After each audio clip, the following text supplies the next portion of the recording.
If you're looking to help out the Greeley community, well then you may be interested in the Bears Pay It Forward program.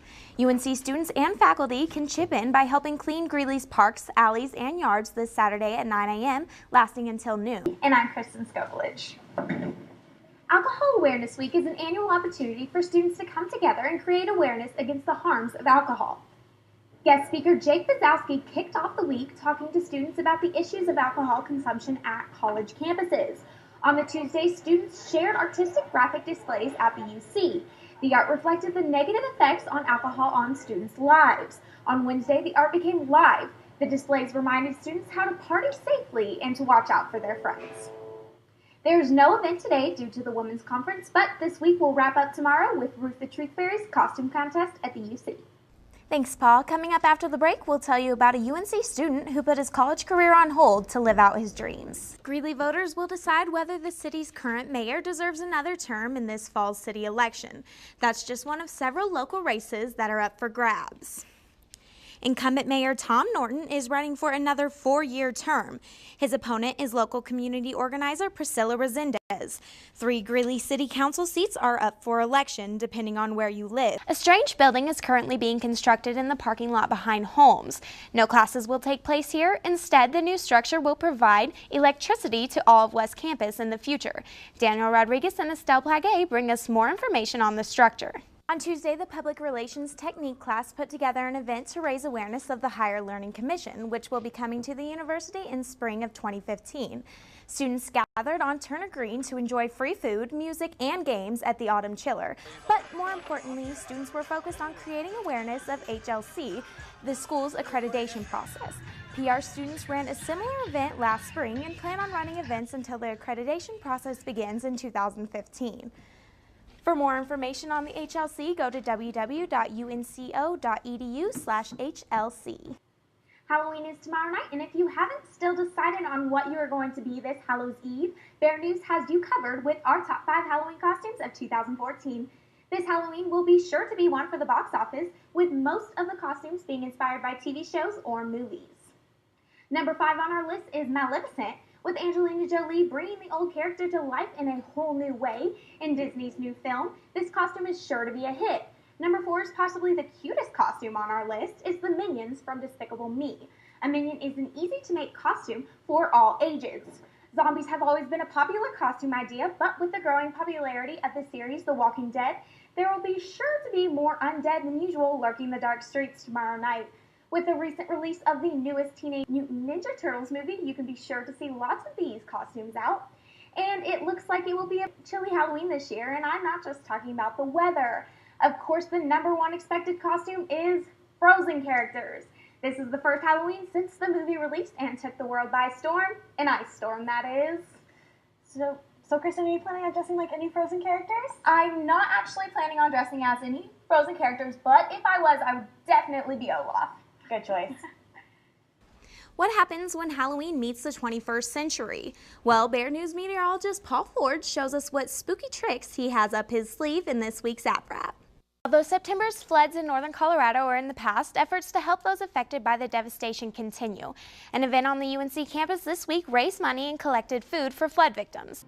The Sound of Tuba's Phil Foundation Hall around the same time every year for the Tuba Extravaganza, the event where tuba players steal the show for the night. Do you think you have what it takes to pump up the crowd? Well, if you do, UNC is offering quite the opportunity. Next Thursday, October 23rd, the school will hold tryouts to see who will become the next Claus. Who doesn't dream of leading their favorite team onto the field before a big game? It's a great way to earn a little extra cash while showing off your school's spirit. Auditions will start at 7:30 p.m. and are open to all UNC students. Bear News will continue to keep you updated on the new Claus. Coming up next on Bear News, we've got information on this year's election candidates. Coming up in sports, it's the halfway point in the Big Sky Conference, so I'll have updates on the Bears and how they're doing later on. And I've got your trick or treat forecast coming up in weather. We've got all that and more on this episode of Bear News. Stay tuned.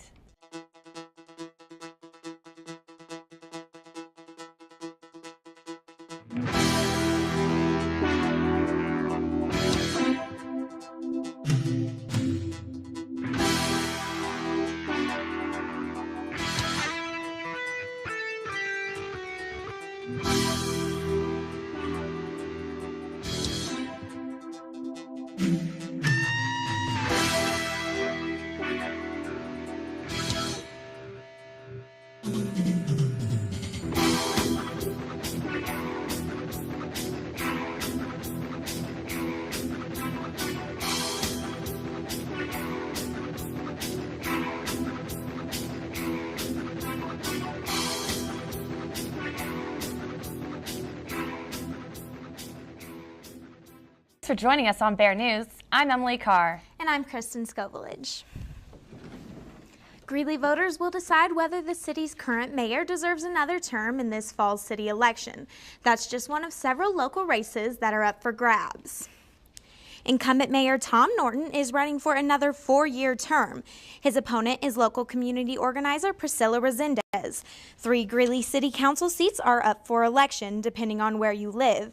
Environmental activist Mark Schrieben is running for the at-large council seat against incumbent Sandy Elder. The Ward 2 council seat will be a newcomer. 4 candidates want the job. They are Frank Garcia, Neil Chikazawa, Patrick Wardell, and Randy Slight. The seat is open after incumbent Donna Sapienza announced she wouldn't seek re-election. Only one candidate is running for the Ward 3 council seat. Incumbent John Gates is running unopposed for another term. School District 6 will see at least 2 new faces on its board following this election. Incumbent Scott Rankin and Linda Tramberger are not seeking re-election.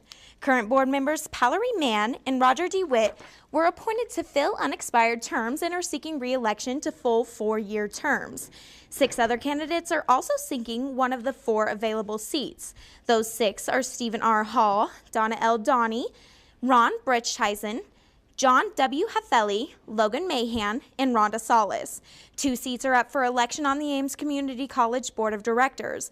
Ray Peterson and Lewis Beard are vying for one of the seats, while Larry Wood is running unopposed for the other. Greeley voters will also decide whether current city manager Roy Otto will be retained in his position. November 5th marks the end of the campaign elections here in the city of Greeley. However, not many UNC students know much about the 2 candidates running for a spot to be mayor. Bear News had the chance to sit down one-on-one with Priscilla Resendez and Tom Norton to learn more on this year's candidates. Tom Norton and Priscilla Resendez are up for election for mayor of Greeley next month. Jocelyn Acosta Martinez had a chance to sit down with both candidates. One of the things that I want to really concentrate on getting done in the next couple of years is a high-class hotel downtown. I think Greeley needs that as a place for small conventions and a place for people to stay that want to come to our performing arts facilities downtown. That also assists the university in that we can have a really nice place for people to stay, the parents that want to come see their kids, parents weekends, athletic events, those kinds of things. My top priority is public transportation. I didn't think that that's what it would be when I was knocking doors, but I promise you, from all walks of life, everybody seems to have an issue with our public transportation system. It doesn't run 7 days a week. It stops on Sundays, it's limited hours on Saturdays, and during the week it stops at 6:30 at night. So if you want to go to school at night, or if you have a job that you need to get to at night, you're not going anywhere. The university has always been one of those that people say we ought to be more of a university town or university city. And I understand that, and I think we've been successful. And you know, we kind of like the university and the product that it has, so we'd like to have some students stay here, because we think it would be a good asset to our community as a whole. One of the things I'd like to do with UNC is figure out how we can get some sort of grant program or scholarship opportunities for people to want to reinvest here in the community. So I'm not a big fan of UNC students leaving and going somewhere else to pursue their educational degree. I'd love for people to come to UNC and fall in love with the city and want to make it their home. They do need to be able to do drilling and fracking and under the property, get the minerals that are out, and pay the royalties to the university. Well, I think what we need to be doing with fracking is just making sure we have educated people to understand the impacts and just create a balance so that we don't hurt ourselves revenue-wise, but we're also making sure that we're incorporating the standards that protect people, and that's what I'd like to do. Elections are on November 5th, so don't forget to go out and vote. Reporting on behalf of Jocelyn Acosta Martinez, I'm Paul Ford. Bear News. Coming up next on Bear News, we'll tell you how UNC students are giving back to their community. Basketball season is back, and both the men's and women's team played this past weekend. I'll let you know how they did later on in sports. And some chilly air is on the way. I'll let you know how soon in weather. We've got all that and more on this episode of Bear News. Stay tuned.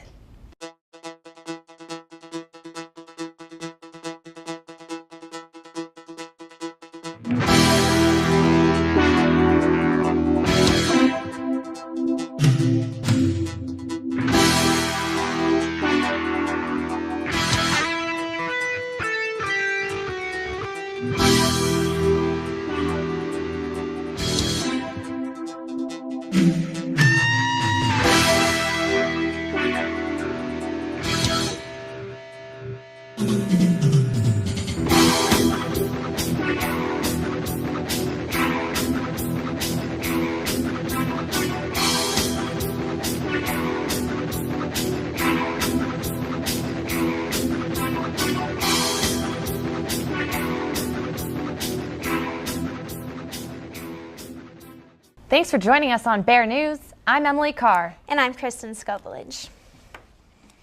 Although September's floods in northern Colorado are in the past, efforts to help those affected by the devastation continue. An event on the UNC campus this week raised money and collected food for flood victims. The UNC volleyball team designated Monday's match against Sacramento State as both Veterans Night and Weld Food Bank Night. Veterans got in free to the match, and everyone who brought a can of food for local flood victims received a free t-shirt or a Bears drawstring bag. Estes Park residents got some good news when Colorado Department of Transportation officials opened U.S. Highway 36 between State Highway 66 and Estes Park. Business Highway 34 is also open again between 20th Street and Mainland Highway and 34 in Greeley. And one more opening to tell you about, State Highway 144 between U.S. 34 and Weldona is now open. But some roads are still closed while crews try to at least finish temporary repairs before December 1st. U.S. Highway 34 is still closed between Colorado Road 27 and Estes Park. State Highway 7 between Lyons and Raymond is also closed, as is State Highway 72 between State Highway 93 and State Highway 119 in Coal Creek Canyon. UNC students and faculty and staff have collaborated to create the 5x5 art auction for flood relief as another effort to help with flood recovery. As is a silent auction consisting of original pieces of artwork made by the UNC community that measure to a size of 5 by 5 inches. Bidding will begin at $5 and all proceeds will be donated to the Colorado flood victims. For those interested in attending the auction, it is tonight from 6 p.m. to 9 p.m. at Zoe's Cafe located in downtown Greeley. Christmas time is just around the corner, and you know what that means. Let the holiday planning begin. Cooking, gift shopping, and visiting with friends and families are the traditions we are all so fond of. But we can't forget this holiday season that the most important part is giving. Director of the Communications School, Dr. Andres, believes that no child should go without at least one present this Christmas. He has teamed up with Toys for Tots, a program that collects new unwrapped toys and distributes them to the less fortunate children. I had the chance to meet with Dr. Andres to gain more information about Toys for Tots. Personally with Toys for Tots for decades, my family and I, my girls and I, have always made it a regular tradition to go buy carts full of toys to deliver to Toys for Tots. And now that my girls are gone and out of the house, I wanted to somehow keep that tradition alive. And as I understand it, the Weld County office needs about 11,000 toys this Christmas. We're certainly not going to be able to do that, but I hope that in this first year of the toy drive, we make enough of an impact, and then I hope that that grows and carries on in the years to come. Message of hope. I struggled with trying to come up with a name for the drive that was appropriate for the School of Communication. Was it going to be Good News or something like that, that spoke of the things we do here? And the notion of message, because we're all about message exchange, was always in the back of my mind. And then I looked up the mission at the Toys for Tots website and found out that their goal is to provide, through a toy at Christmas, a message of hope for unfortunate youngsters. There was our name. All you need to do is buy a new toy while you're out shopping, bring it to school, and drop it off with you at the Candelaria office. It's as easy as that to make this child's Christmas the best he or she has ever had. The Communications Department isn't the only organization collecting toys for the less fortunate. The Black Student Alliance will spend an entire outside night on Friday, November 19th, collecting school supplies, toys, and non-perishable food items for the homeless children. The event will last from 5 p.m. on Friday to 3 p.m. on Saturday. UNC students, as well as the general public, are welcome to attend the event at any time. Donations can also be dropped off at the Marcus Garvey Cultural Center from now until the 19th. For more information, like the Marcus Garvey Cultural Center on Facebook or follow them on Twitter. It's almost the middle of November and we still haven't seen much snow so far. Is the snow in our near future, or is winter going to take a little bit longer to get here than usual? Bear News meteorologist Paul Ford has our first look at weather to let us know. Paul? Well, Kristen, I'll get to that in just a bit, but right now it's 56 degrees outside. Got a little bit of humidity out there, and the wind is around 9 miles per hour, but it's not too bad out there right now. 56 degrees is our high for today, which is about 7 degrees above normal. Take that weather.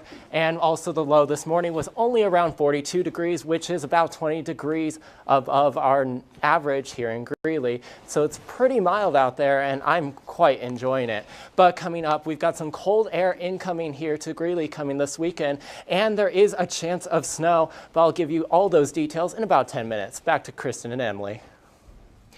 Thanks, Paul. Coming up after the break, we'll tell you about the purpose of a new building being constructed on West Campus. Stay tuned. We'll be right back.